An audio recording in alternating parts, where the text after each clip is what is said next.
अस्सलाम वालेकुम दोस्तों, आपके अपने चैनल प्योर देसी टिप्स में हम आपको खुश आमदीद कहते हैं। मैं हूं आपका होस्ट हकीम मोहम्मद जावेद। दोस्तों, आज जो नुस्खा मैं लेकर आप लोगों की खिदमत में हाजिर हुआ हूं, ये मकवी बा है और इसके साथ साथ मुवल्लिद मनी और मुगल्लिज़ मनी भी है। ये मादे की पैदावार को न सिर्फ बढ़ाता है, मादे को गाढ़ा करके आपको ताकत देता है, आपके अंदर से तमाम तर कमज़ोरी को दूर करता है। अगर आपके नफ्स में सख्ती मुकम्मल नहीं आती, नफ्स में ढीलापन रहता है, आसाब कमज़ोर हैं, नफ्स हमेशा ढीला रहता है, ताकत नाम की कोई चीज़ नहीं है, और इसके साथ साथ मादा मनवैया आपका बहुत ज़्यादा पतला है, मादा मनवैया बहुत ज़्यादा पतला है, मादे की पैदावार नहीं होती, तो उसके लिए ये नुस्खा है। ये बहुत ही ज़बरदस्त नुस्खा मैं आपको बता रहा हूँ, जिसके इस्तेमाल से ताकत भी बढ़ती है, मादा गाढ़ा भी होता है और मादे की पैदावार भी बढ़ती है। नुस्खा क्या है, चलिए शुरू करते हैं। लेकिन इससे पहले अगर आपने अभी तक हमारे चैनल प्योर देसी टिप्स को सब्सक्राइब नहीं किया तो बराए मेहरबानी सब्सक्राइब कर लें और बेल आइकन को दबाना हरगिज़ ना भूलें, ताकि हमारी हर आने वाली नई वीडियो का नोटिफिकेशन आप लोगों को मिल सके। दोस्तों, इसके लिए जो चीज़ें चाहिए होंगी वो तमाम चीज़ें ये पड़ी हैं, लेकिन सिर्फ दो चीज़ें ऐसी हैं जो इनमें नहीं हैं। वो चीज़ें क्या है वो मैं आपको पहले ही बता देता हूँ। छिलका इस्पगोल इंडिया और कोज़ा मिस्री। अब मैं आपको नुस्खा बताता हूँ। नुस्खा किस तरह से बनाना है। आपने ऐसे करना है कि आपने लेने हैं तुख्मे उटंगन। ये देखें, ये तुख्मे उटंगन है, ये लेने हैं आपने 20 ग्राम।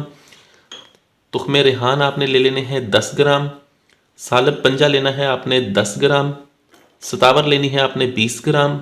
मूसली स्याह आपने लेनी है 20 ग्राम। सालब मिस्री लेनी है अपने 10 ग्राम। ताल मखाने का आपने इसमें इस्तेमाल करना है 20 ग्राम। सफ़ेद मूसली का आपने इसमें इस्तेमाल करना है 20 ग्राम। अब ये तमाम जितना इन तमाम दवाइयों का वज़न है, उसके वज़न के बराबर आपने ले लेना है छिलका इस्पगोल, और इसके वज़न को डबल करके आपने ले लेना है कोज़ा मिस्री को।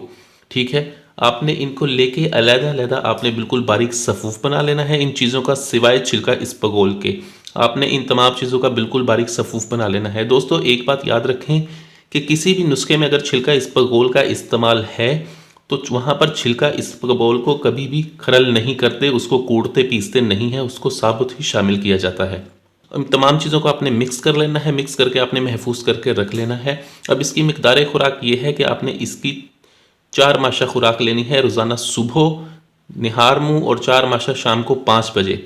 नीम गर्म दूध के साथ आप इसकी खुराक लें, सुबह और शाम इसको इस्तेमाल करें। सिर्फ और सिर्फ इसको 21 दिन आप इस्तेमाल कर लें। 21 दिन के इस्तेमाल से ये आपके अंदर से कमज़ोरी को दूर करता है, ताकत पैदा करता है, मादे की पैदावार को बढ़ाता है, मादे मनवैया की मादे को गाढ़ा करता है। बहुत ही आला, बहुत ही ज़बरदस्त नुस्खा है ये। इस नुस्खे को बनाएं, इस्तेमाल करें।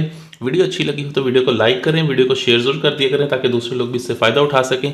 मुझे अगली वीडियो तक के लिए इजाज़त दें। अपनी सेहत का बहुत ख्याल रखें। शुक्रिया। अल्लाह हाफ़िज़।